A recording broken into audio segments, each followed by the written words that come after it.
Seize the ship 2024లో గీ dialogue అయినంత ఫేమస్ ఇంకా ఏది కాలే కావచ్చు. దేశం మొత్తం గిదే ముచ్చట మాట్లాడుకున్నారు. ఏపీ నుంచి రేషన్ బియ్యాన్ని అక్రమంగా తీసుకుపోతారన్న ముచ్చట తెలుసుకొని కాకినాడ పోర్టుకు పోయి ఆ బియ్యాన్ని పట్టుకపోతున్న పెద్ద పడవకు తాళాలు వేయాలని చెప్పి అధికారులను ఆదేశించుడు ఏపీ చిన్న సీఎం పవనాల్ సార్. ఆ పోర్టుకు బోవుడు సీజ్ ద షిప్ అని పవనాల్ సార్ అనుడు ఇది పెద్ద ముచ్చటైంది. అయితే ఇప్పుడు బియ్యం ముచ్చట మీదనే గదే కాకినాడ పోర్టుకు పోయిండు మన తెలంగాణ మంత్రి ఉత్తమ్ కుమార్ రెడ్డి సారు. ఫోన్ అయితే పోయిండు కానీ సీజ్ ద షిప్ అని అయితే అనలేదు సుమా.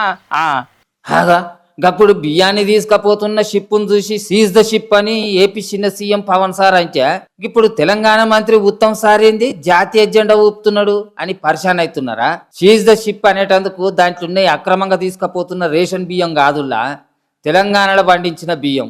8 లక్షల టన్నుల బియ్యాన్ని ఇచ్చేటందుకు ఫిలిప్పీన్స్ దేశంతో ఒప్పందం చేసుకున్నదట తెలంగాణ సర్కారు. దాంట్లో ముందుగానైతే 12,500 టన్నుల బియ్యాన్ని ఏపీలున్న కాకినాడ పోర్టు నుంచి పంపించిర్రు. ఇయాల గా కార్యాన్ని జెండా ఊపి చాలు చేసిండు మంత్రి ఉత్తమ్ కుమార్ రెడ్డి సారు. ఈ షిప్ లో 12,500 మెట్రిక్ టన్ల రైస్ ఎక్స్పోర్ట్ చేస్తున్నాం. ఫిలిప్పీన్స్ దేశానికి తెలంగాణ రాష్ట్రానికి 8 లక్షల మెట్రిక్ టన్ల బియ్యం ఎక్స్పోర్ట్ కి మెమోరాండం ఆఫ్ అండర్స్టాండింగ్ సంతకం చేసుకోవడం జరిగింది.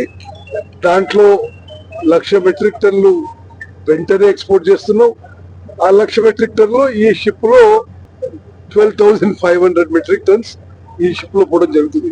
ఇంకా ముంగట చాలా దేశాలతోటి కూడా ఒప్పందాలు చేసుకునే ఆలోచనలో ఉన్నదట తెలంగాణ సర్కారు. అట్లనే రైతులకు గిట్టుబాటు ధర కల్పించేటట్టు కూడా చేస్తారని చెప్పిండు మంత్రి సారు. కానీ రైతులు పండించిన బియ్యాన్ని బయట దేశాలకు పంపించడం మంచిగానే ఉన్నది, కానీ ఆ రైతులకు చేయాల్సిన అన్ని సవలతులు కూడా చేస్తే చాలా మంచిగా ఉంటది. అట్లనే మార్కెట్లో సన్న బియ్యం రేట్లు బగబగ మండుతున్నాయి. మరి తెలంగాణలో గిన్ని గనం బియ్యం పండుతుంటే బియ్యం ధరలు కూడా తగ్గాలి కదా. జర గా ముచ్చట మీద కూడా నజరేయ్యి సార్లు పుణ్యం ఉంటది అని అనవచ్చురికి ముచ్చటరికైన తెలంగాణ పబ్లిక్.